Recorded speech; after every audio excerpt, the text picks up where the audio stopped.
Well, hello, everyone. Ryan and Henry back with the Metrology Today podcast, season 4. I can't believe we're actually around still in season 4. It's always I think it's a great pleasure, but it's also a pleasant surprise on my end, Henry, that, I started this in the pandemic and was like, well, we'll throw together a podcast. And then here we are It's years awesome. later, And people have been wanting more, so we wanting have more, more.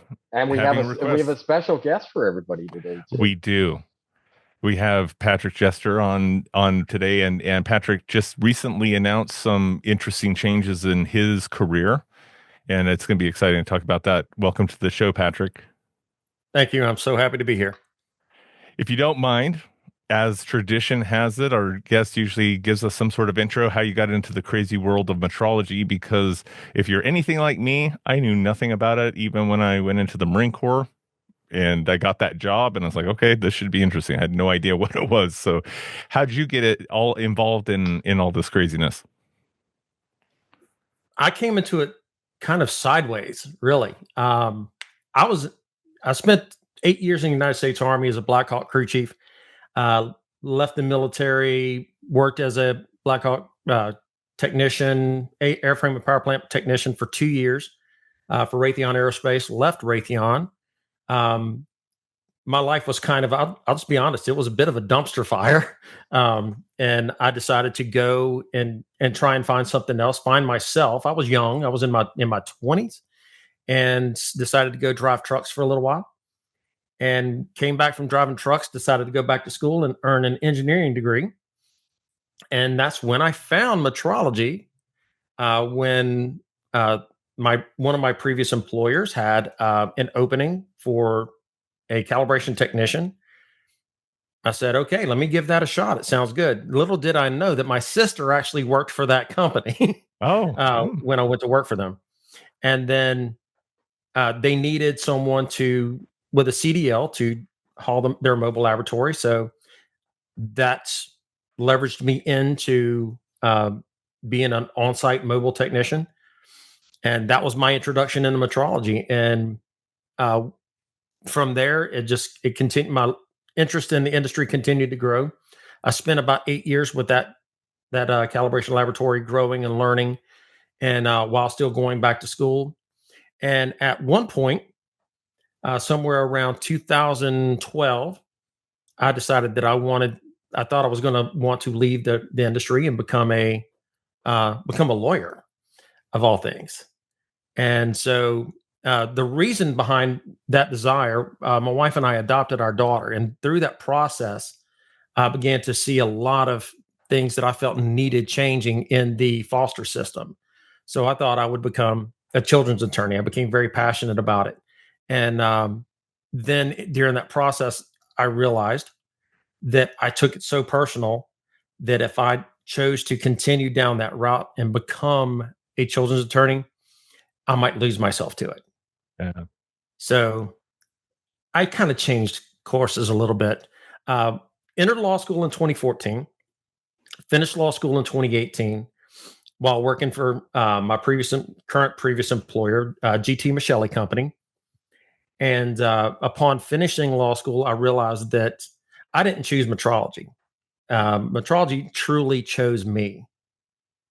I I love the industry. I had so much fun in it that I learned ways to take my Juris Doctor and apply it to this industry in the world of compliance and quality. Right. And although I have a background as a metrology engineer, my biggest passion is the compliance side of this world, is quality. Interesting. Just absolutely love the quality side of this world. So after all of this time growing in this industry, I became vice president of quality and corporate compliance for Michele Wing and Measurement. The entire organization has 50 locations today. I believe it's at Wow. 50 locations. Need to pause so I can let the dog out. Yeah. All right. We're going to take a pause for the dog. We're He's out. good. Oh, Oh we're wow. good. Yeah, we're Yeah, good. no worries. Okay. So So 50 locations.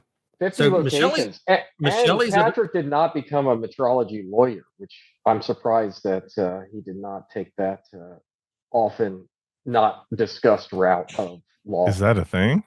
I had to look it up. It is. It actually is. It actually is. There are lawyers, and we can get into this later, but there are lawyers that all they do is challenge measurement uncertainty. That's all they do. Wow. And especially in forensics. That makes sense on that side of things. But yeah, according to this, that does, yeah. Compliance with standards, and it says who needs them, and then it says manufacturing, pharmaceutical, makes sense. Food and beverage, that makes sense. But that's, I mean, I did a couple Six Sigma and setup and also lean at one of the food and beverage companies that did cookies, and they would always overfill the bags because if they underfilled, the fines were huge. And they're like, the old baker's dozen-law. Yeah, we'll let an extra ounce out. It was less than an ounce, but yeah. You don't want Retail, those fingers, that hand chopped off. Oil and gas, aerospace, and calibration laboratories. And I've not heard of metrology lawyers for calibration laboratories, so I've not run into that. Hopefully, we don't ever run into that. But well, there you go, students listening. Just yet another route. Yeah. Yeah. There is always something to do in metrology. A lot of people think there may be one or two tracks, but there are always multiple tracks in this industry, and it can lead you almost anywhere. So we digress, but no, because it was interesting little tidbit. So you're now at 50. Michelle's now at 50 locations, and when you started, they were at how many? 8. 8. In 2011, they were at 8 locations. The grade 8.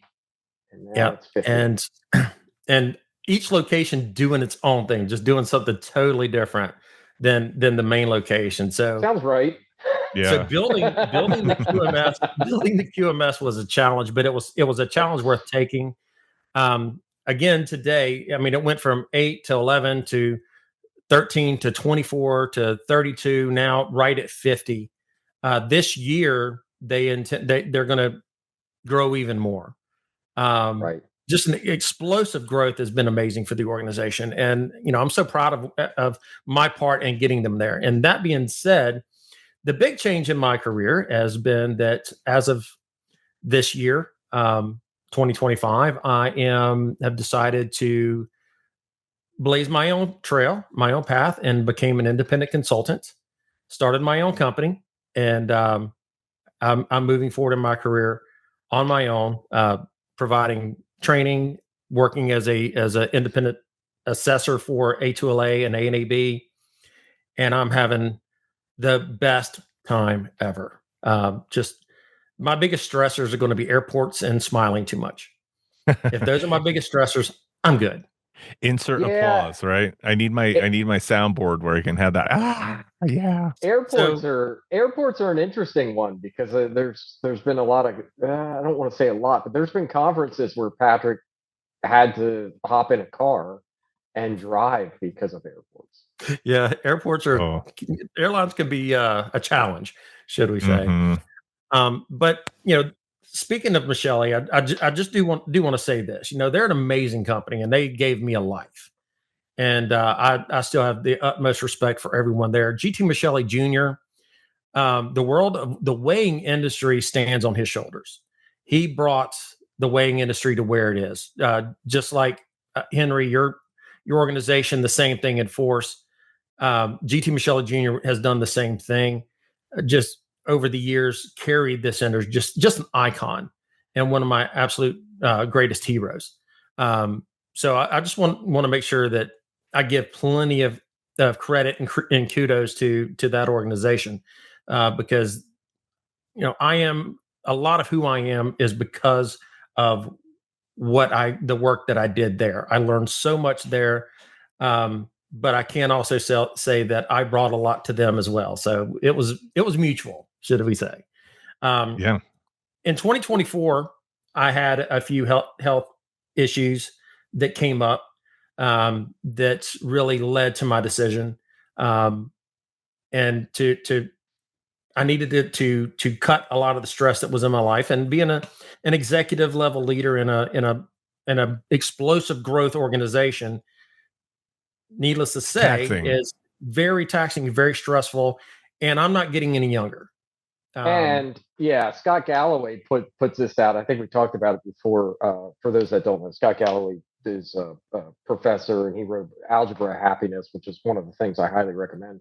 Though, Patrick, yeah, rapid expansion. You're going probably working what 18 hours some days, 20. and at one point stuff wasn't getting done. So Pat, what how tell us about 3 days on the bench straight or what? Yeah. Yeah, I went 3 days straight on the bench. I came in on a Monday morning at 6 a.m. I did not leave the bench, didn't take a drink of water, didn't eat a bite of food until 8:30 Wednesday evening when I went to my desk to try and do my vice presidential duties. And my body told me that's it. Yes. And for anyone listening, don't do that. No, That's no. when you're young, maybe you can do it, but you still need to Don't drink even a do it when lot. you're Still young. shouldn't. Yeah, you shouldn't. No, don't do it when you're young. Don't ever do it. Let me be your cautionary tale. Do not allow that to happen. Yeah, Yeah. that was nuts when Patrick was telling me about that. Like all that time on the bench to get everything out, and that is rapid growth, and that's truly caring for the organization. Though that's also, and Patrick and I had this discussion, so I think we can bring it up. That's also like where are you empowering everybody, and one of Patrick's big thing talking about John Maxwell's rules of leadership, and how are you getting everybody else? Why like do you feel the need to do that? And I think a lot of people that are out there listening here feel that. Like I think the three of us are people that have a tendency to want to jump in. And I don't know Mm. why I have that tendency. I pull back on We're occasion and sick. then I'm like, yeah. So and when you can jump in and really help people, it's great. There's other people that jump in and they say, "Oh, the owner's like a seagull." And you heard this one before, Patrick? Yes.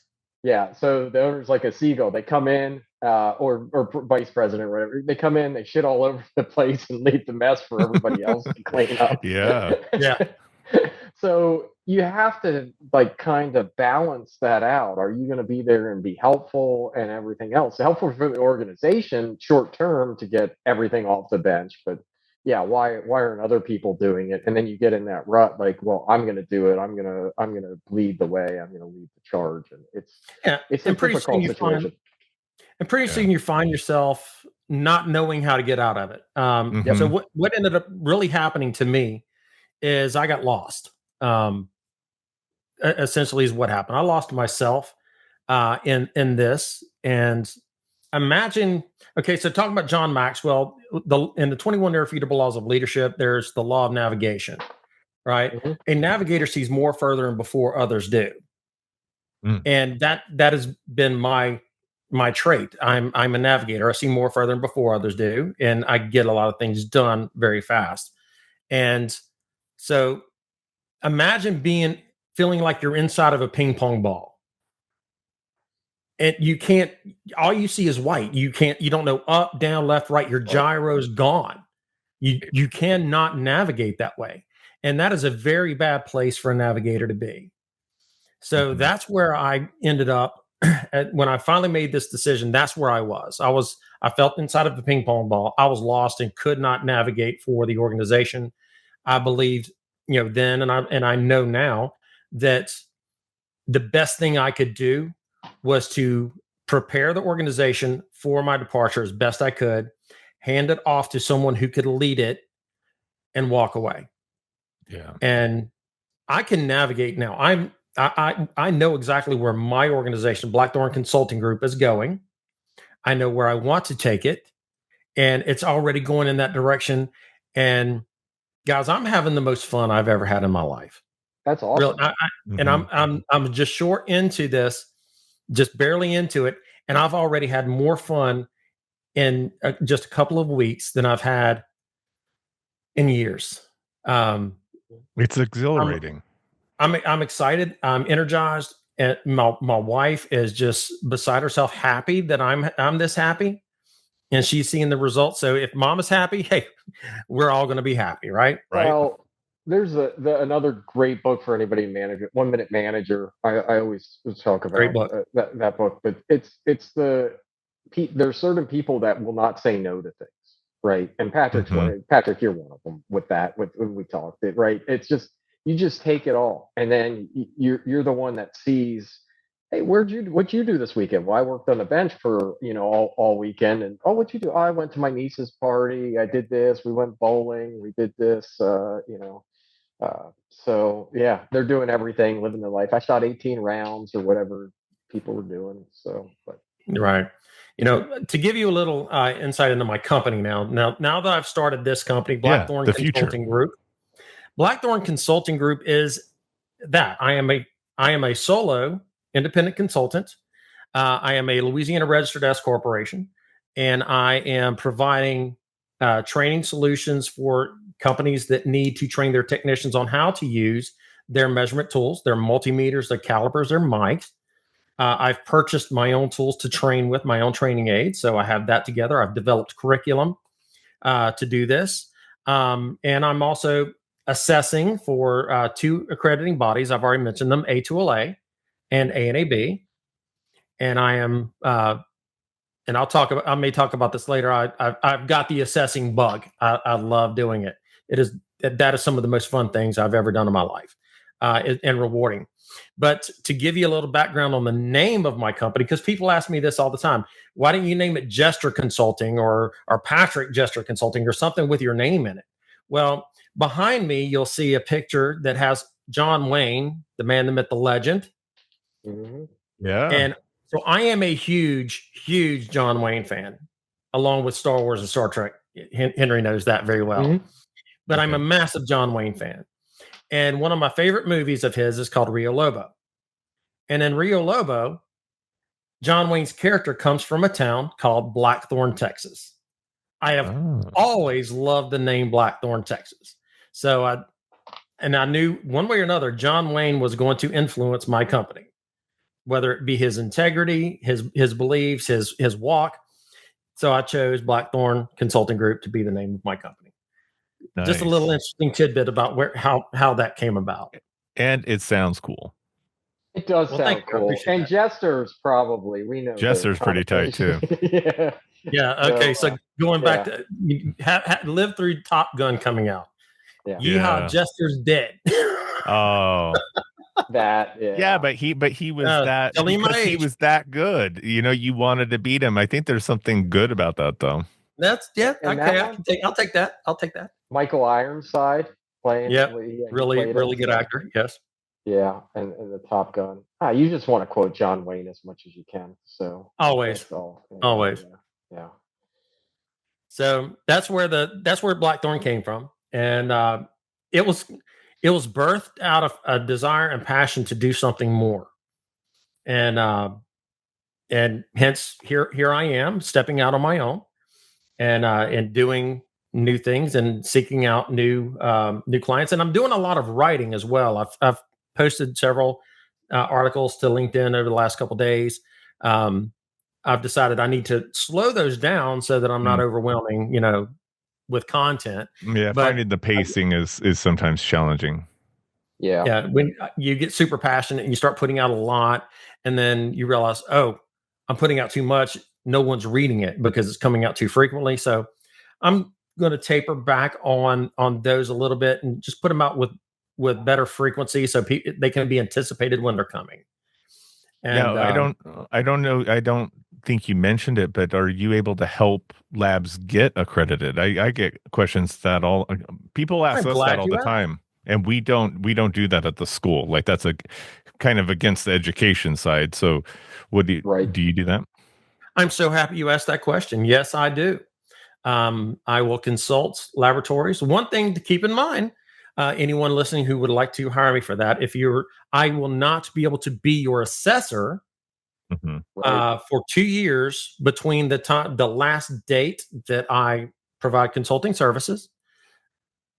2 years later, then I would be able to assess your lab if one of the ABs chose to use me or you requested me to be your assessor. However, yes, I am more than willing and able to assist laboratories in becoming ISO 17025 accredited, ISO 9001 registered, registered and certified to ISO 13485 for medical devices.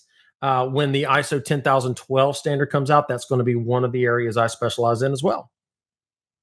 Yeah, and you can also, just to add on it, that leads it to internal audits. So if people are Yes. accredited and want someone to help them with internal audits, that's also an area, and that's an area I highly recommend that anybody look into, because you're a lot of times you're just too close to it. And I think, Patrick, when you were with Michelle, you were too close to it. Like, assessors, I'm sure, would come in and help you out. And you're like, oh, I didn't see that, or I didn't notice it, because you Hmm. live it every day. And that fresh set of eyes comes in and says, why you do this? And you're like, let me rationalize it. And then you're like, oh crap, I can't really rationalize it as well as I want to. And sometimes, not all the time. Sometimes you can rationalize Yeah. Henry, same it. reason we do a peer review for the school, right? Like, Right. most Yeah. of our programs go through peer review, and we always say it's about 11% is what people catch, and it's the stuff that Yep. I am blind. I wrote it. I am blind to it. Oh, That word you just pointed out, I didn't even see it anymore.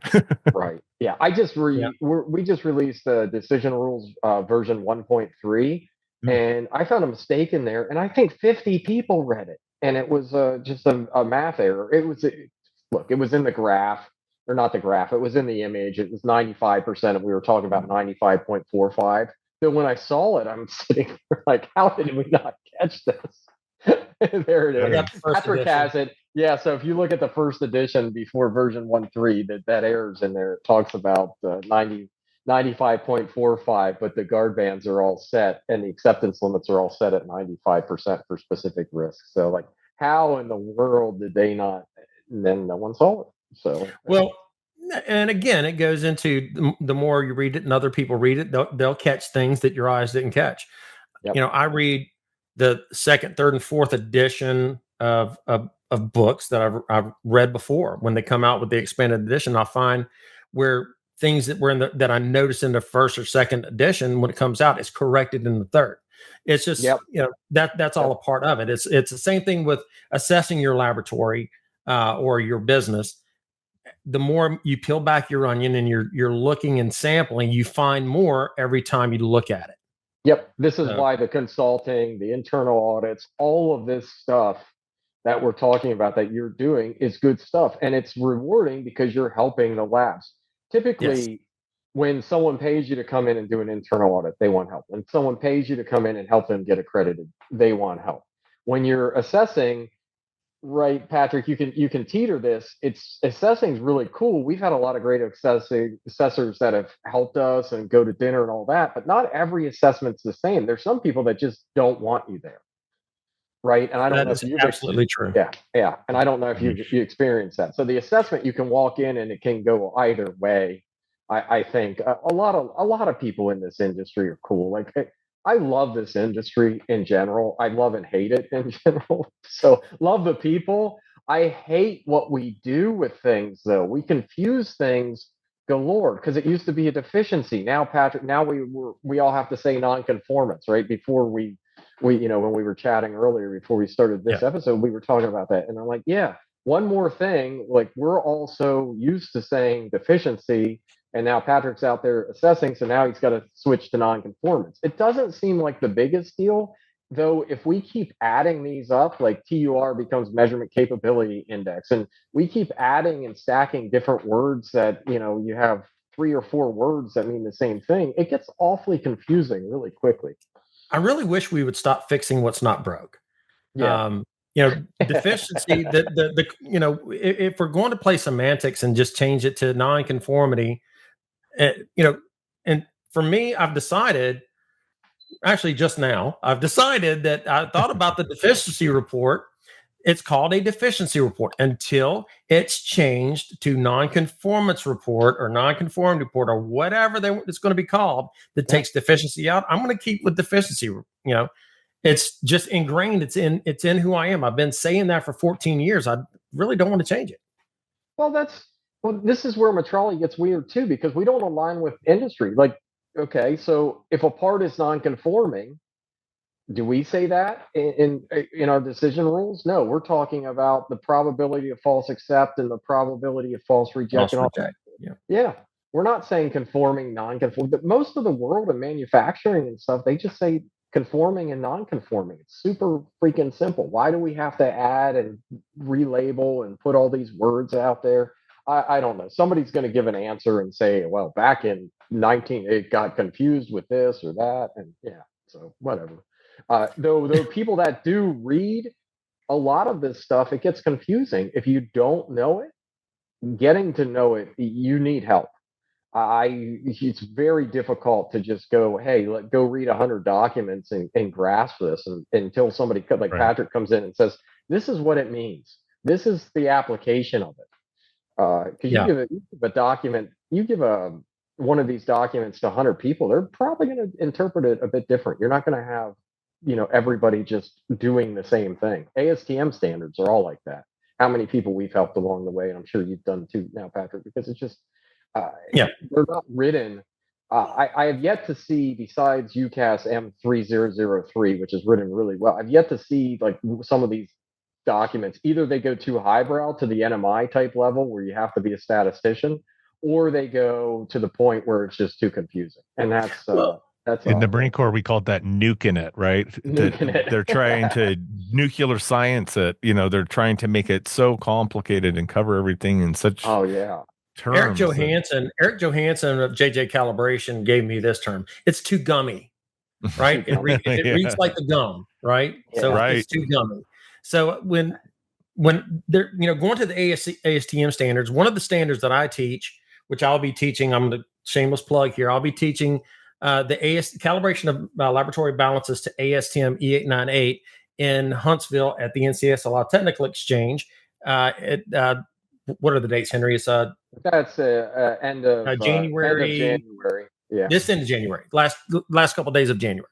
Isn't it 25th to 27th or something like that? I believe so. Yeah, I'd have to look at my calendar, but I will be there teaching this. So that being said, the ASTM E898 standard is one of the better written ASTMs that I've seen. It's clear, it's concise, it has great illustrations, and it's a well-written standard. But then you can go and look at some others that I've read. The first time I tried to read ASTM E4, which is your world, Henry, I scratched my head. I was like, what in the world is this? How do you follow it? I ended up going to the Euromat. Yep. Yeah, you have to, and some of them have things like it shall be a nominal 10 inches. Well, what's okay? Shall be a nominal 10 inches. So you're not getting any error. So it's a perfect 10 inches. Okay. Just so that we have, just in case, and whenever this is aired, just so you know, if it's before January 27th to 29th, that's when the tech exchange is. They're in Huntsville, Alabama. Okay. That's right. So don't worry, I have the same thing. I have so many. So I kind of along your lines of cutting things back. I started just traveling for 8 months a year because when you get to 10 or 12, it's way too much. But yeah, they all start to blend. Yeah, everything starts, especially right now for me. I mean, I'm going to, next week I'll be in Huntsville. The following week I'll be in Korea. I'll come back and go back to Huntsville. After Huntsville, I'll go to Canada. After I come back from Canada, I'll go to Ohio. It's all running together. A lot of miles, though. A lot of miles. But you know what? Like I said, I'm having fun. You try to compete with Dillip and get your on the same flight, and you get bumped up before he does. There'll be hell to pay there. I mean, Dillip Shaw's too famous. There's no way I'd get bumped up before Dillip. It doesn't depend. It depends on what your status is and how many miles you're booking. It's what it all depends on. So yeah, that's very true. So, but you're leaving. Your hub is a little bit different because you're leaving out of Baton Rouge all the time, or yes, I now leave only out of Baton Rouge. I used to fly out of New Orleans quite a bit because that's where Michelle's headquarters is. Now I only fly out of Baton Rouge. We have 3 airlines that fly out of Baton Rouge, the three of the majors, and so I can get anywhere in the world that I need to go out of Baton Rouge. It's a smaller airport. I haven't seen too many smaller than it. I think Santa Barbara is the only smaller airport I've ever seen. Yeah, I like small airports. I would shamelessly plug them because they're usually pretty easy to board. They're not board. They're pretty easy to get through security. If you have 13 gates or whatever instead of these massive ones. It's the wait. I've never had a wait, I think, longer than 10 minutes. Sometimes I've even walked up and there's no one in line. I'm like, where's people in line? Oh, they just went through the scanner. Yeah, you get that. And and you can get there a little bit later. And my experience is the flights are usually on time unless there's some really severe weather. Yep. So, Usually, Yeah. Baton Rouge Yeah. is pretty good about that. So yeah, Now, it just Patrick, depends on the region. oh, I'm sorry. Oh, go ahead. No. No, hey, Patrick, I had, as we were talking about assessing, and obviously you have quite an extensive amount of experience at commercial labs, like living, yes, breathing, working labs, right? Where, there's always that argument out there, especially when you get to some of the conferences where these entities, a lot of times the ones going to the conference are, you know, contractors or in the defense system. So it's a little easier to get some training scheduled in there than the third party labs. But we always joke that training's always planned, right? But does it happen? And sometimes along the lines of when we're preparing for things like accreditations or other things where other people are looking at us, we tend to train for the things that people look at, right? How do you yes. feel about the mentality now that you're away from it a little bit? You're more in the consulting end. How do you feel about that mentality with that's out there in labs? It's like, well, the auditor's not looking for this. The customers haven't had a problem. Yes, it's technically wrong, but do we really need to change it, right? And obviously, I'm the school, right? Or I'm the training people that say, no, of course, you have to always give your best product and always continuous product improvement, right? But how do commercial labs, like living, breathing labs that are super busy, balance? Hey, we do need to improve these things, right? How do we Yeah. fit this stuff in? And hey, we don't have a financial reason to do it. Is that the only reason to make changes? What do you thought? What are your Oh, thoughts on oh, Ryan, how many hours do we have? Um, so just to anyone who doesn't know me that's on this, I said earlier that I went to law school. I have a Juris Doctor. Because of that, I am ruined. I'm destroyed. I see everything through the prism of risk.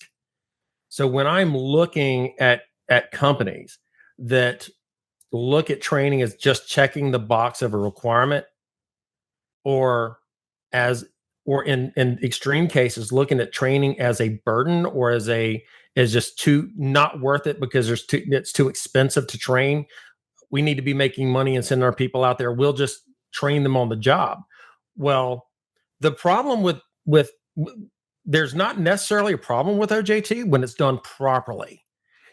But 90% of the time, what I see is we take a guy out there, we show him how to do it one time, do not document it, we do not follow up on it. We pin $20 to their shirt and wish them the best of luck and send them out there and say, you're an expert, go to work and make me money. Then assessor comes in, evaluates their training and through a technical witness and says, demonstrate for me your procedure. What procedure are you following? Demonstrate. And when they can't demonstrate it, they don't know where the procedure actually is. That's a serious problem. But then if I'm not assessor, let me put on my employee quality manager hat. I'm not saying this ever happened where I worked because it didn't, because I got to run things. That was a great thing. I got to run it, so this didn't happen there. Sure. But I have seen it. I've spoken to other quality managers. This happens in other companies. That the assessor leaves and they go back and say exactly the same thing. We don't see the need, so we're not going to follow up on it. We're not going to correct it. Mm-hmm. I can't stand it because there's so much risk in your people not being qualified and not being equipped to do the work. It's so wrong to this industry. It's dangerous to our industry. Henry does classes all the time where he shows the effect of what happens when you take bad measurements. You have bridges falling, you have buildings falling, you have bad concrete, you have bolts on aircraft doors breaking Yeah. off. Yep. Hello? Because And a of lot bad measurement. it can be bad materials, which is related to measurements. Like the latest thing was because you see some of the wire that they use for bridges and supports. they can see the outside of it's good, but there's some counterfeit stuff coming in where the inside's not what it should be spec'd. There's so many of these examples because there's bad people. Jim Salisbury did at one of the NCSLIs did a thing on Minatoya counterfeits, and it was a great presentation. It was I loved it. That was such a good presentation, and you're sitting there and you're like, this is. Yeah, so what? I can get it. I went back and looked at all my stuff because I have ones I bought, from those places. Yeah. But luckily, I did get mine verified that they're good. But I was like, oh no. Right. Yeah. And then the other part of it is, well, if I could get it and it still works, but how do you know it works? Like some of it's not, and then you're like, and then it's not going to the right people and stuff. So So let's take that back to the training, right? So inside the laboratory, a counterfeit instrument comes into your laboratory. Are your people trained and equipped to be able to identify that and let your customer know, hey, this is a counterfeit, Mr. Customer. Did you know? Or did you think you actually bought? I'll put the name. Did you actually buy this from a true Metatoya distributor, or did you buy it on eBay? Or did you buy it that's a good point, because a lot of Cal labs, right? The dimensional lab, they'll roll it into soak, right? So it'll be on a cart. Yep. And you'll probably have a whole cart full of those. And you can see that one or two. Hey, those oranges are not the same orange as the other packages. And that is something you can notice as a technician. Like, hey, did they leave it in the sun? Look the same. Yeah, right. What happened there? It could be okay. Yeah, because the eye will fool you. You look at it and you think it says Metatoyo, but it's actually Metatuyu. Yeah, or Sony. I like the old Sony stuff that when we used to go, if you ever went to go to the Caribbean and went to an electronics store in the 2000s, it was SONI, Sony, nice. Like all this Sonic, stuff. And it was, we just laughed because everybody was, So I spent a lot of years in Europe, so I saw plenty of counterfeits. So it's a good discussion because some of it may work. And if they're sending it, the first thing, Patrick, if they're sending it to the lab, good for them. So hopefully they'll get it calibrated and all will be good. It's not but if they're not and they're using it, what is the damage? Somebody goes out and purchases something for $30 instead of $100 for a caliper. You're more on top of what a Metatoya caliper costs is, if that's right or not. Anywhere between 120 and 300. Oh yeah, depending what size, but general smaller measurements. Yeah, and so the person's going out thinking they saved the company $90, and they might have just cost them, 5, 10, whatever grand in bad measurements. Yeah, but if you don't get it calibrated, though, because there are plenty of users out there that are not getting their tools calibrated. Well, that's fine. And they're out there taking measurements. Henry doesn't calibrate any of this stuff anyway. But you're out there. You have organizations out there, manufacturers using tools that haven't been calibrated. How do you know that your measurements are good? And then the technicians, the machinists, the anyone out there using these tools, are they trained to use them? Because proper measurements is so critical, especially if you're manufacturing something that you're supposed to have a very close tolerance on, and you're not calibrated. Right. You just accept that it's 3 digits of resolution, it's a 0.001 caliper or mic, so that's all I need, and you take a measurement. But what if that measurement is bad? What if your measurement is actually outside of what your acceptance limits are? You release that product and it fails and kills someone. Right. That's horrible. And then this is where we should get the metrology lawyers coming in. So yeah, I know you're pushing me. I know. But that's so the other side of this, Patrick and Ryan, and I saw this one time and I laughed. I went to a brewery, I love beer, and I said, "Do you get your scales calibrated?" I asked them, and they go, "No." And I looked at him, and I said, "Well, how do you know what's right?" He goes, "Well, all our recipes we use all our recipes based on this scale." And I'm just thinking, I just sat there thinking, like, yeah, what happens when that scale breaks someday if it's not right? Now all the new recipes are going to be a little bit different. That could be a good thing with beer, but in general, the point is, yeah, there are people that rely on. Well, I just use this. I use this Metatuto to do all my. I want one of those. Yeah, I Mido mean that Tuto. is a great name. Minute Metatuto. That's a great name, but we don't want to support the bad guy, the bad No. people out there. No, we don't. No, but yeah, some people do. They use this as their standard, and that's there's a risk there. It might be good now, but when you have to change it, or when you bring in a second person in and you start making more measurements, Dilip always says single measurement bliss, but you always have that with until you have something to check it against, right? You don't Yeah. know. You don't Yeah, know. Martin, when we're talking about high-end thermometry, and all you have is S part PRTs that you can compare amongst each other. He's like, if you don't have three, you don't have a measurement. Right. Because eventually you have to get to the point where you're comparing against something similar or a control item Because of they're some so kind. good. That's a Yeah. whole nother discussion. Like how do you get better? Yeah, and that is part of it. That continuous improvement that is required by all the quality standards. The continuous improvement piece of it. If you're not doing it today, you need to do FMEA and find out why not. That's failure mode effect analysis Yep. to determine, do you need to? What is the worst case scenario? What's the worst thing that can happen if you have a failure based upon or by not doing something? And Hmm? People What don't and about do it those? though. the cost What of about those quality labs? Oh, has to be considered. what Some about of them those don't labs do it. that? What about those Here, go labs that ahead. are sitting there in those situations where they're like, they've been operating a little behind the times. They somewhat promote in some ways simple acceptance, right? Some of these labs out there, they go out there and the majority Right. of their Yeah. customers are Hmm. simple acceptance tolerance, right? What and then they have technicians that go through a bunch of training, right? They get all hyped up and they're like, well, we shouldn't do that anymore. Sign teaches decision rules, Henry and everyone.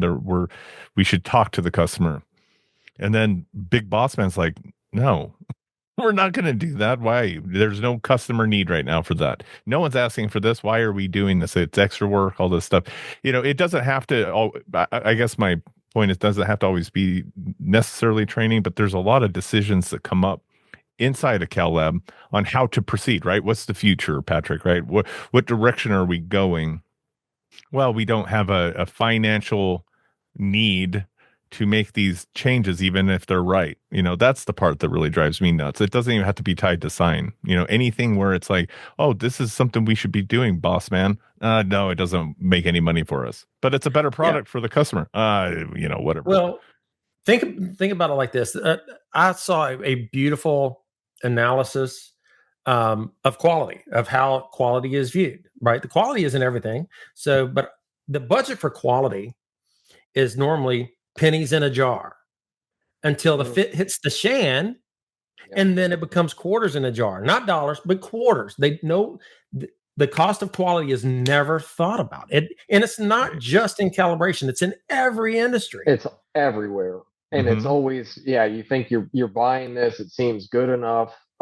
Greg Sanker and I did that article, but it seems good enough. But then you say, well, then you end up rejecting X percentage. Well, what does that cost?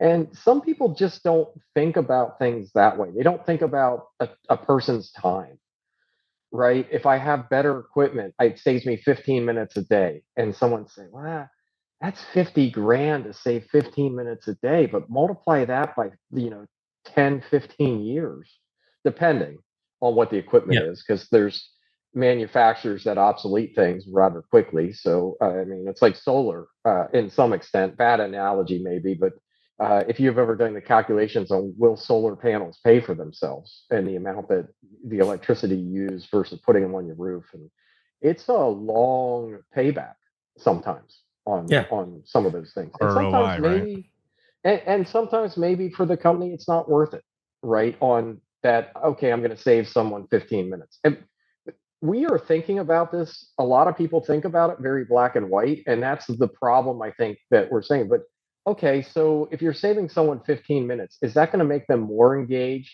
or less engaged, right? If you make their job easier, is it going to make them less likely to leave if they have an easier job than if? And I don't mean easy in an easy. I mean in a way that mentally that we know one of the peeves Less I have, annoying. less Easy, annoying. easy Yeah, on your it's not mentality. I get what right. you're saying. Yeah, so that's yeah, that it's one of those things that we don't think about. What is that? And then when people leave, like retraining people or training somebody else, the amount of money someone costs, they usually value it at. I've seen so many companies. Well, I paid them hourly, and yeah, we're 50 grand's out the door, and we paid for 10 grand worth of training, and then 60 grand's out the door. So when you don't work on that culture and the leadership, that some of the things that Patrick is working on here with the books and some of the other things he can help out with, you're that it's more than 60 grand. How much does it cost to train somebody else?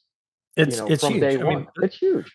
the cost of training a new person, especially if you lose, let's take it to the end of it. If you Yeah. lose a highly critical, highly trained someone that's been with your company 15, 20 years, Yep.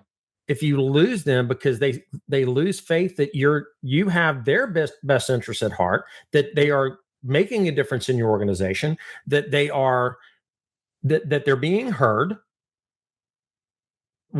how do you replace all of that knowledge? You Nope. cannot. It's impossible. Then let's go back to the beginnings of the cycle where you do hire somebody in with zero experience to get them even halfway to where that person is. You never make that back. Nope. You You're you not. You're never not will. going I don't to. care what you're not going to make that money back that you lost. And you're never guaranteed in Cal and metrology that person number two will be able to comprehend things the way person one did, just because there's so many disciplinary knowledge that you Yeah. gain over time. And that's where investing in your all overall system comes into play. And the standard tries to do that. And we all know people check the box on management review, and they check the box on other things. When we have Yeah, assessors come out, I said we're following EOS. There's a book called Traction that explains all about it. that's a good book. We have a 90-minute meeting, managers meeting almost. It is every week. It's almost every week because Christmas, the week between Christmas and New Year's, we certainly don't have it. So but yeah, the other 51 weeks a year, you're having 50 because Thanksgiving it falls on Thursday too. But the other 50 weeks of the year, you're doing this, and they're like, "Well, show me this, show me that," and then it's like, "Yeah, no, we're actively doing it and actively solving issues." Which they become rocks and to dos, and if it's a big issue, it becomes a rock, and then you schedule it out, and anybody that's interested can go read that. But it's an active, continuous improvement system, and there's lots of systems. There's OKRs. Patrick, you probably know some more of them. OKR and I Yeah, think OKR and EOS are the big ones right now. But yeah, there's so many different systems out yeah. there But that you can you follow. were talking about management view, and one of the things that actually Heather Wade, our friend Heather Wade, got my attention on is one of the things that a lot of companies missed. They miss is in management view there's the section for feedback. So Hmm. capturing customer feedback Mhm. and personnel. Yep. The Yep. personnel is what's missed all the time, and that goes to not hearing your people. If you do not hear your people, if you do not seek their feedback Hmm. and act upon their feedback, and they do not feel as if that you are acting upon their feedback, they're going to stop giving you feedback. Yep. And you can do Yeah. it. There's so many tools out there. The Yes. one we applied for best places to work, and now we've won it 2 years in a row. Last year, I forget where we were like 46, and this year we're 17. So that is a feedback loop because guess what happens? Everybody does a survey, they compile it, they put it all together. And then once they put it all together, you say, okay, you're weak with benefits. Here's what people really like, this and that. That's one tool of many. You want to get the tool like how do you think this how can your job a lot of people are sitting there with ideas. Mhm. Some will actively suggest it. We've all worked with people that they're always coming up ingenuitive ways to do things better, and other people will be sitting there thinking about how to do things better, though if you don't ask them and if you're not managing and asking and soliciting that feedback on asking them specifically like what are you struggling with, what do you think could Right. be better, you're not going to get it for a percentage of the population. So Yeah. and shame on you Well, because those people have great ideas. Yeah, and I'll give you an example of Michelle. Michelle, for the last 2 years specifically, have done an employee engagement survey. Now, keeping in mind, like I said, Michelle has exploded in Huge. growth and had Right. had one, on my departure had like 350 employees. So, Right. but they did an employee engagement survey at the end of the year, and the feedback from employees was just incredible. And the organization, and positive and negative, I mean, it was is very constructive. And I can tell you that the leadership of Michelle, Joel McMullen, and Bobby Feigler is the CEO, Joel McMullen is the COO. They heard, they listened, they're paying attention.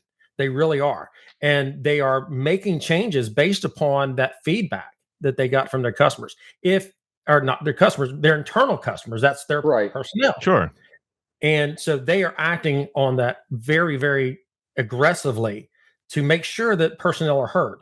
That has got to be done. In small companies and large companies, if you do not act upon the feedback, you stop getting engagement from your employees. They're not going to believe that you care. And then, That is a leadership, that's integrity, that's accountability, that personified when you act upon the feedback of your personnel. And it's a huge risk. It's a huge risk that is often goes unnoticed, because if you have an unengaged, are they going to take note if they mix signal wires? Are they going to take note if they use the wrong test leads? Unless you have systems that are flagging, right? That are just saying, look, this is. I've seen it. We've had people that you always say, look at the previous cow before you start this cow, and someone say you're biasing. No, we're saying like, are there any outliers? Always be looking at anything you have, your notes, your cows, everything else. If people are not engaged, they're not going to do it. They're just going to stick something in a machine or do something, and they're going to half-ass it. That's typically what you see with an unengaged person. And then if you can try to engage them after the fact, that's so much harder. That's a whole. Patrick, I think in a big. Ryan, you've probably been there too. Once you've lost it and you try to bring somebody back, it's a lot harder than just establishing the system from the get-go, from day one when they come in. That Right. you want their feedback, you're going to listen to their feedback, you're going to seek it. The hardest thing that I think we have, where we need to rewire our brains for some of us, is we all like positive feedback, right? Everybody, Right. no one's going to say I dislike positive feedback. That's so horrible. So people get upset with negative feedback, like management, and I've seen it, and we've all seen it, where they get It feels personal, and it feels personal, and it's not. It's personal if we say something like, "Hey, Ryan, your left eyebrow is blah blah blah." You never attack. I have a perfect example of this, and I'll bring Ryan under the microscope here. So Patrick, both of you can attest. Both of you have had access to our program, and inside there we have a after every section there's feedback. We have anonymous feedback. We want you to tell us everything, right? And anonymous is truly anonymous. If they want to say how ugly I look, I won't know who they are. But no one has said that. No one. Right. No. You handsome devil. But as you get through, and we've been around now for 5 years, we have 600 pieces of feedback, and sure, 90% of them are great, right? But then you'll go to those ones that it's like, oh man, this one video, and they'll mention the video, and it's like this guy droning on, and you're like, at first you're like, geez, man, I'm just trying to help you. But then if you go back with an open mind and look, it's like, I could have been a little bit more organized on this specific video. And when you're putting together a whole program, it's hard to get everybody happy, right? But at least if you're listening, you can be like, I should pay closer attention to some of these things inside of these programs, because people aren't all there to just have a good time. That they're trying to learn and get to the point sometimes. You know what I mean? I remember the one video we were watching, Ryan, where you remember this one. Patrick probably hasn't seen it. And we're all watching this, and I think Ryan commented to me, he's like, "What'd you think around 4 minutes in?" I was like, "Did he really draw like a phallic symbol?" Oh yeah. Oh the yeah. guy, he wasn't trying to do it, but we were all, and I didn't even notice until he pointed out. I was like, "Oh yeah, he did. He definitely did. He definitely did. There's no mistaking that. Once somebody says it, you can't unsee it." And And the poor instructor did not mean to do it at all. He was demonstrating a concept, but it looked. But the feedback loops, now that we're training trainers, 2024, we finalized some train the trainer programs, but working with people out there, everyone's trying real hard to kind of the same thing, just come up with the perfect program. And sometimes it's like, no, you just have to do it, put it together, you'll get feedback, and then you'll know where people need help. But the thing that makes me cringe when I'm working with them is we're doing things called a training needs analysis, right?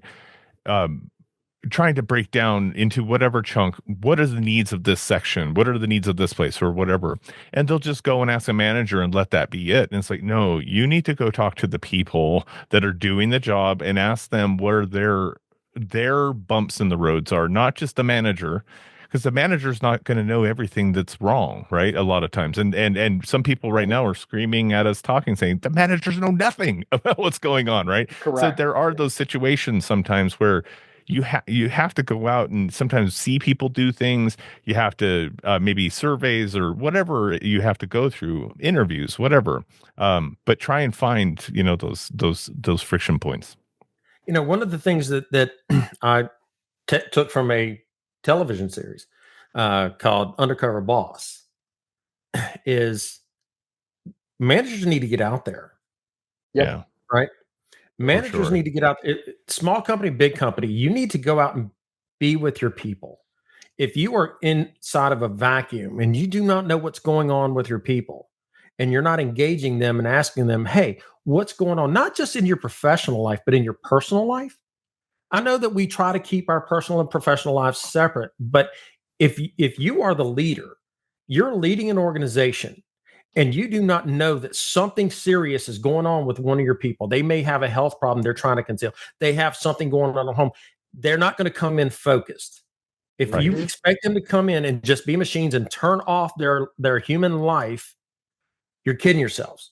We bring our lives with us no matter where we go. We can shut it off as best we can. But there are going to be days where something has happened, a death in the family. You're not making enough money to pay your bills, whatever. You have something going on in your life. And if they are not engaged, they are a risk to your business. Yeah. If nothing else, think about your business. They're a risk to your business, and either you need to do something to help them, or you may have to make the tough decision. If they're not effective and they're not dealing with it themselves, you may have to make the tough decision in separating them. Find them another seat on a different bus. Yep. Great.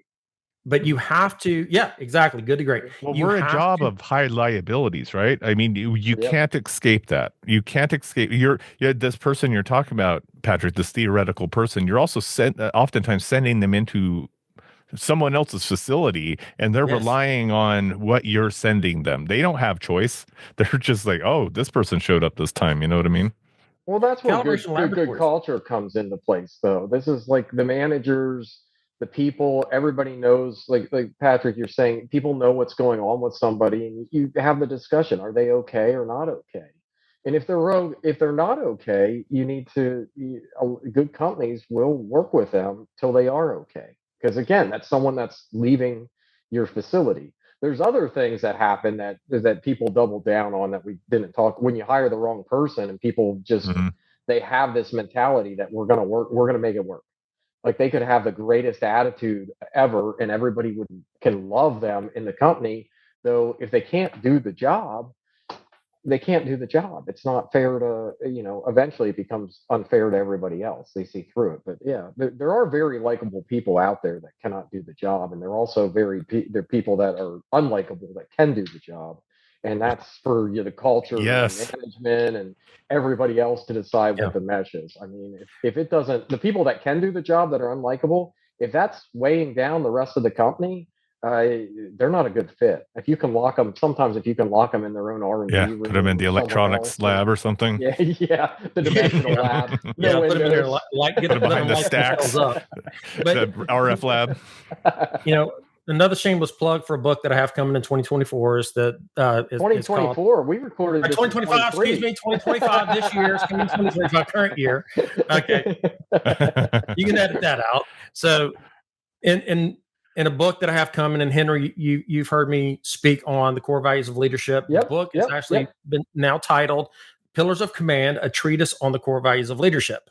Okay. And the core value of candor is specifically about what we're talking about here. It's about your people being able to trust that they can come to you. Yep. And then you could and you can go to them and give them hard truth feedback.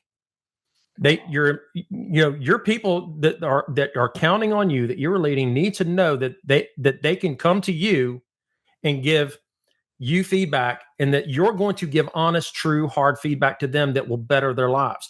Now, the inverse to that is being so candid that you're doing harm.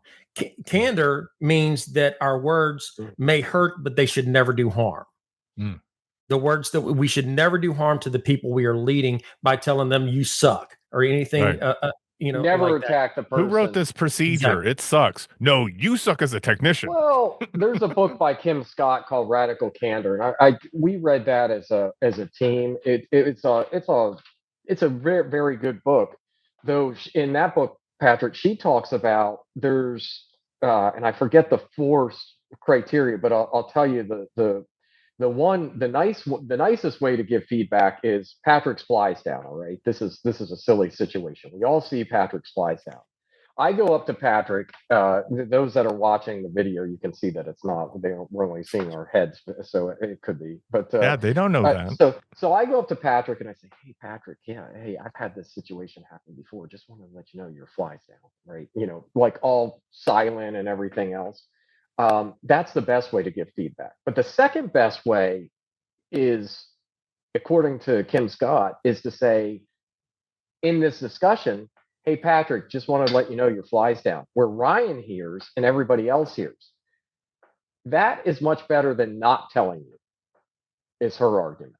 Though we all want to receive, and there's been a lot of classes where I've gone through, like giving and receiving effective feedback. It's hard.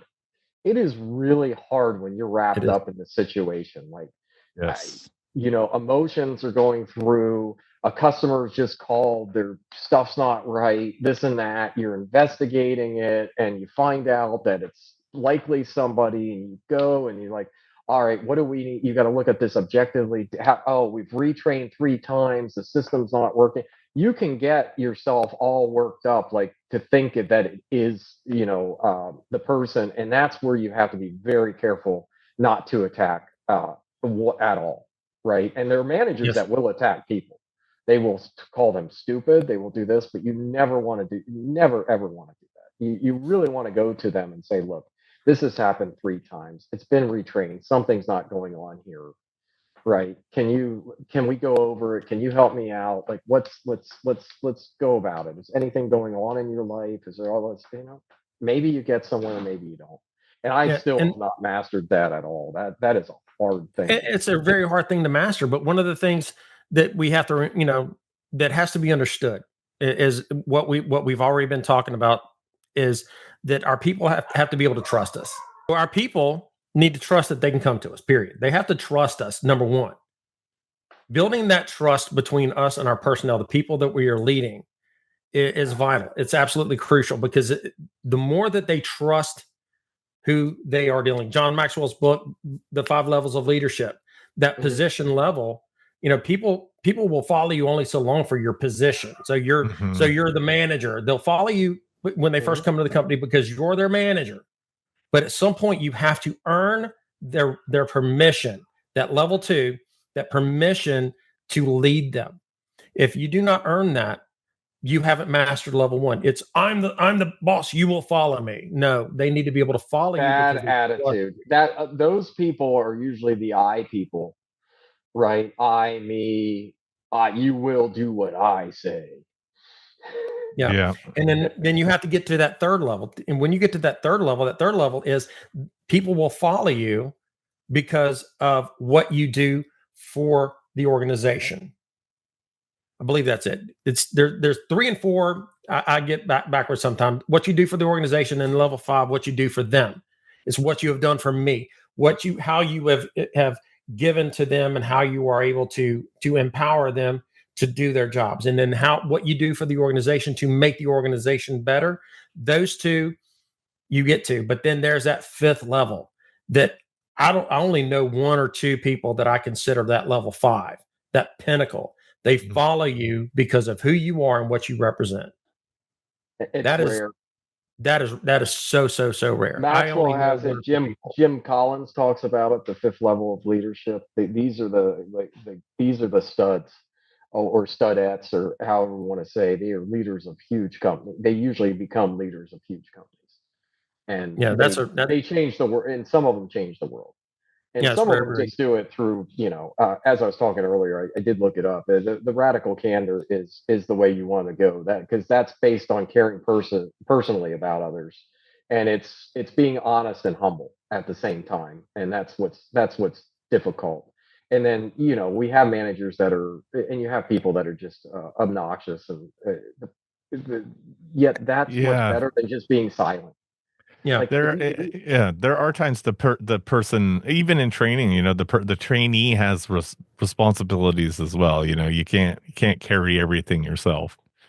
And you have to, like, when you're training somebody, you might have to just blatantly say no, this is wrong, right? And this is Yeah. the better people are going to say no, this is wrong, this is why it's wrong, and try to explain and get everybody. But not everybody can explain. And measurements and measurement uncertainty, that gets, my Whew. goodness, to explain it.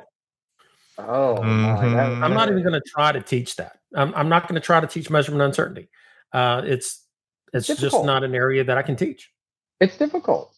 I mean, you can all. There's some aspects of it are simple, though. Once you start going down this trail, and not many people have simplified it, right? The spec sheets and everything's hidden. You need to know what's in what. You need to know how to do this. There's a lot there. It's not easy. I often think that people write these just so Patrick can get some consulting gigs here, but I we know mean, we know. I don't think you're off. I mean, No, I don't. I think I am a little off, because I think the bigger organizations. I mean, if you're selling, millions upon millions, and maybe even hundreds of millions of equipment, I just don't think they. For some reason, I'm shocked on the lack of guidance on some things. And Patrick's part of A2LA, the MAC. How many guidance documents are there because of some of the big manufacturers, and how many assessors are like, oh yeah, by the way, do you take the internal temperature of that meter? And you're like, what? What now? Internal temperature? I have to do that? Right. Well, think about the coils. Think about the flute coils. Forever Yeah. you didn't have to include it in your uncertainty budgets. You didn't have to characterize them anything. hmm. You Yeah. could you could claim that you could go to 500 amps with a 50 turn coil and not have any traceability for your coil. Well, someone at Fluke wrote the paper. I don't remember who it was. It could have been Jeff Gust. I don't know, but someone wrote a paper on that, and now it's not only now it's an industry standard where it doesn't matter if you're a generic manufacturer or your Fluke or your Transmill. If you're manufacturing coils and you want them to be used in accredited work, they have to be characterized, and you have to have traceability for them. Now, once you have that first time traceability, it's good as long as you maintain that traceability for it. But that I believe, came out of a MAC committee, where now Yeah, that it a MAC may session. have. There was some humidity, and there's like stuff about characterizing temperature chambers that came out. And these are some big manufacturers that, and Fluke, Agilent, all of them do a pretty great job when it comes to their attention, but they don't know. Sometimes they just don't know. Again, it's a feedback loop, right? Right. Are people complaining that the guidance is not there? And if they listen, then they write these papers, and they have great people that are writing them, and oh, this is a problem. But Yeah. what they're selling to, I think, is not a lot of. We make up, as Metrology Labs, we make up a volume of sales, but I'm sure most of their money's going elsewhere to people that have no freaking idea, right? They just, I need this. I'm going to plug it in. I'm going to see what it reads, and that's what I'm going to do. Yeah. No, absolutely. Yep. That's a lot of, especially, well, when you start looking at the IG group, the industrial groups of these organizations like Fluke and Agilent and Keysight now, and the manufacturers of a lot of the electrical equipment, electrical measurement equipment. That equipment is going in the hands of people that really don't know what they're actually measuring. They don't understand that what tolerance actually is. What is your band of tolerance? What's your uncertainty associated with that measurement? They have no clue. And I've been saying for years, and you and Henry, you and I've talked about this.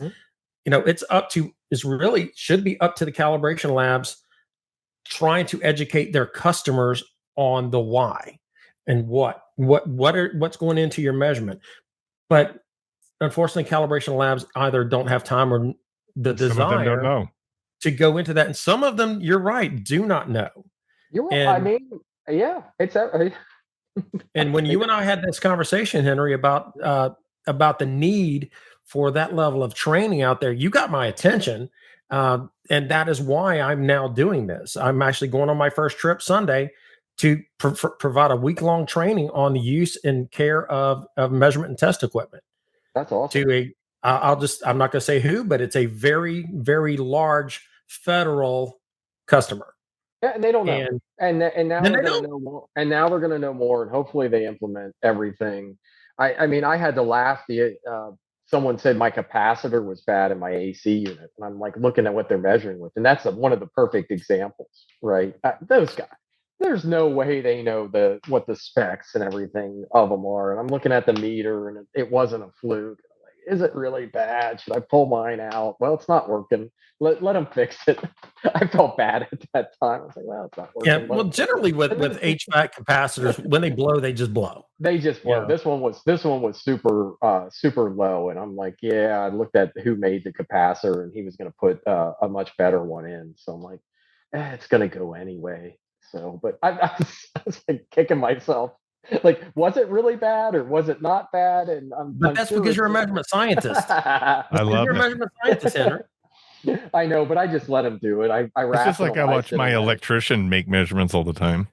Yeah. Well, gents, I hate to do it, but we're now getting close to an hour and 15. So we definitely want to start wrapping up. I do want to make sure that your books that are coming out are promoted, Patrick. Do you mind talking about all of them?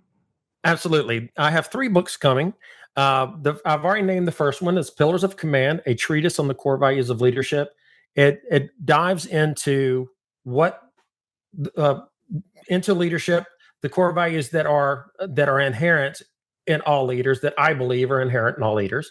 And it's something that it's a labor of love and passion for me. I'll just give you some background on that book. While I was in law school, it was around 2015. I took a look around the world and everything that was happening. You know, everybody can remember all the racial wars that were starting up and the just failures in leadership. I was watching failures in politics and police, in all leadership areas, mega church pastors falling. And, everybody, anyone who knows me knows I'm a person of faith, and I stand on my faith.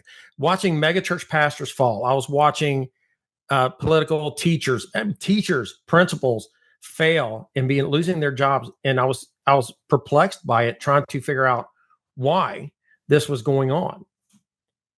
And I started realizing that this is all leadership. This is about failure of leadership. And I went to my pastor, and it was hitting me so hard. I was just heavy on my heart. And I told him what I was feeling. And he looked at me and said, Patrick, I'm glad you see that. Now, what are you going to do about it? I was like, okay, somebody just threw down the gauntlet, didn't they? So I immersed myself in the subject of leadership and became a full-time student, not only of law, but of leadership. I read everything. John Maxwell, Good to Great. I read stuff from management stuff from, what's the name? The godfather of leadership, or management, Peter Drucker. Yeah, Peter Drucker. Yep.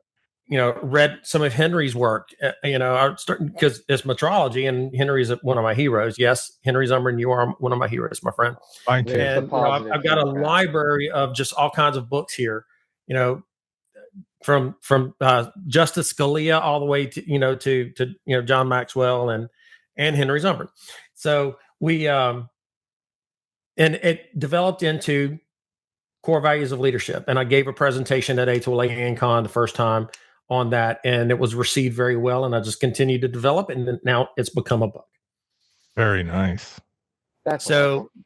The second book I wrote, that I'm going to plug first between the other two, was another labor of love. Coming from the calibration world, I came up with the idea to write a total quality management handbook for calibration laboratories, and it's called Blackthorn Total Quality Management Handbook for Calibration Laboratories. What an original title! I came up with the idea to write this about the same time that the Metrology handbook, new edition, came out, and I started working on it. It's nowhere near as hefty. It's not super long, but it's basically taken all the total quality management principles and applying them to calibration laboratories. Initially, it was going to be specifically for accredited labs, but then I realized, you know what? There are a ton of non-accredited labs out there that may not read it if I do. But I do have a section in there on becoming ISO 17025 accredited. The arguments for, the pros and cons, of becoming ISO 17025 accredited. So that one will be coming out in here very soon. And then the third one is a kind of a tribute to my legal background. I wrote another quality book called on quality for legal operations, and it's called Beyond the Courtroom: Applying Quality Management Principles to Legal Operations. And Very it's cool. kind of another handbook for law firms and legal departments to apply all the quality management tools to that profession. ISO 9001, Lean, Agile, Lean Six Sigma, all the quality principles you can think of, total quality management within that for legal operations. Very nice. I truly believe you can apply quality to everything. It doesn't matter. You can. Quality can be applied to for everything. sure. So those will be coming out this year, and thank you for giving me the opportunity to speak about it. Yeah. I'm real excited that my publisher is called Rope Swing Press. By the way, I'll just plug that out there. Oh, that's perfect. And they will become. It's not my company, but they are my publisher. Right. And a lot of best-selling books on Amazon. So be looking for those this year. They're going to be Excellent. awesome, and hopefully you'll be doing some autographed copies and selling them that way. That's right. Yeah, absolutely. Henry, you and Ryan, both of you guys will receive autographed copies of all my books. So why you want to? You guys have been an inspiration to me in this industry and in my career. And Henry, I'm going to say this: Henry Zumbern was one of the first people that made me believe I could do this. You can do it. The stuff at Michelle's was awesome, and it was a foundational piece, and you're still helping them out, and you're following your passion. I think every company should want people to follow their passion. I think it's a win-win when it happens, as long as you don't go to the competitor. That's the only. One thing I can tell you is that I will never compete against Michelle Weighing and Measurement. I'll never compete against them. They're my heart. I would take that. I would take that as me personally, open hand slapping GT Michele Jr. across the face. That is something I could never do. But it's not your lane. My heart even thinking about. Yeah, but it's not your lane. You want to go help people. It's not. Yes. You're not trying to set up a weighing business and gobble labs. Exactly. Yeah. If I wanted to stay in day-to-day calibration operations, I would definitely stay at Michele. I would keep going with that because it's a wonderful organization. It's a great industry. But I want to be on the other side of the industry, assessing. I want to be consulting, helping calibration laboratories make better measurements and help them make the world safer. As Henry says, I know this is one of your taglines: make the world safer through better measurement. Yeah. I want to be a part of that. Yeah, because it's not like it's engagement. It's everything that you're representing here with the leadership and everything else. So for the listeners, if you want somebody to come out and you're thinking about it, give Patrick a call, because it's Yeah, Patrick, how do people get a hold of you? internal audits, training, as preparation for assessments. And I'm going to say something here, and Patrick's going to tell you how he gets a hold of you. But get people now. Like Patrick I don't think Patrick ever loses the passion, but what happens with good people is they get busy as heck, and then now Patrick, you can actually book him. You want to wait a year or two, guess what's going to happen? It's going to be 6 months, a year. People get so busy, and then Patrick's he tries to fit everyone in, but eventually he's going to have to say, I can't do it for 3 months, I can't do it for 6 months. So it's like us booking in June and July right now. When it's small, it's harder to fit in everybody. And then now that's why I do the train the trainers, try and duplicate myself, right? Yep. All right, so Patrick, how do they reach you? How do they get a hold of you, Patrick? I can be reached through my website, which is blackthorncg.com. All of my contact information is on there. I'm also on LinkedIn, but there's also links on my website to my LinkedIn, to my Facebook. You can reach me. That's easiest way to find me is just in one place, blackthorncg.com. Smoke signals? Outstanding. You respond to them? Telefax? I'll try. Send me a postcard. Henry. I don't know. Postcard. Preferred contact method, postcard. Postcard, yeah. I don't even have a fax machine, guys. Go to my website and reach me there. And I do my very best to respond through my email. Email is really an easy way to reach me because I live in my email. Reaching me by phone sometimes isn't as easy, but if you text me, I can respond by text too. I'll take a text. Text is not as intrusive as the call, because the text you can answer later. Yes, right. Exactly. If someone's there, and as long as you answer it later, the call is like, yeah, I'm eating dinner, I shouldn't answer. That's a tough one, depending on the time. When you're consulting, sometimes you're at a client. Yeah. And 90% of the time, even if it's after 5 p.m. Central Standard Time, I could be with a client because I could actually be on the other side of the world. Yep. So we forget that. Reaching me by text is fine. Email is fine. LinkedIn is fine. Where in Facebook Messenger is fine. Is Patrick Jester? Where in the world is Patrick? Well, that Carmen San Diego. You remember that? Yeah. Where in the world is Patrick Jester? Just take pictures. Where am I now? We're telling our age now. Carmen San Diego. I know. What's that? Well, yeah, that he's mentioning how old we are because we know who Carmen San Diego is. Oh, okay. Yeah. So I had, we'll close it with that. Remember the game? And so we had one of our team members that decided that it came with a book that they were going to copy the entire book. I think it was a $30 game or something. They were going to copy the entire book. So the way the privacy, what was it? The encryption, I guess, for lack of a better word, of the passkey was saying, when you booted it up, I remember this, like, go to page 3, paragraph 2, second word, what is it? Like, they did one of those things. Yeah. The guy copied the freaking book. He was on the copier at his break copying the book. Like, just buy the game. Wow. Yeah, I remembered that. That was the old school way of anti-piracy. Well, Patrick, we can't thank you enough for coming on. And Henry, thanks for coming back for season 4. Yeah. It's going to be fun, and Patrick, hopefully we can get everybody over to your LinkedIn and your website and booking you up. I greatly appreciate Blackthorn Consulting. Yeah, Blackthorn Consulting Group Incorporated and blackthorncg.com. And guys, thank you so much for having me on the podcast. It's an absolute honor. You guys have great people on here, so I'm just honored to be here. You're added to the list of great people, and we hope to have you back on again. And he's been so nice to us. He's going to go to the top of that list. We didn't even go into conferences and stuff like that. We got plenty of stuff to talk to you about. Yeah, absolutely. Well, everyone, thank you for listening, and we will see you next time.